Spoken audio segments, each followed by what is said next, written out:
деп айту мақсат па? Амандасып сұрасайық шық деп айтып қақсап па? Көрінбегесін төбеге шықтым шығасын, шықпаймын да енді ұқтым. Қол тимеді деп айтарсың сылтау болса да, арқайымыз тілегі барлығын өз ойында. Яқтырғын келіп өтсен де балық жақсы ма? Шығайыш WhatsApp'та, ертеңге қалдырмасақта. WhatsApp'та көрінбей қайда жүрсең айтшы маған. Болмайды ғой бұлайша, мен де шаршап қалдым анау. Экранды ашып көрсем қадап аттымын, шықпайсың айтшы достар қайдасың.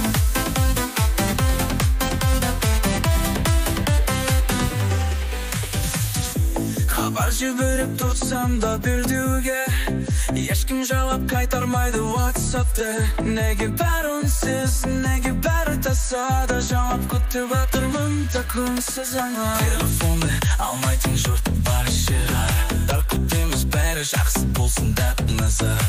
Қай жерде жүріп жатсын да аритындар ше, мен де ерте шығамын қазірге шығылсын. WhatsApp'та көрінбей қайда жүрсең айтшы маған. Болмайды ғой бұлайша, мен де шаршап қалдым анау. Экранды ашып көзім қадап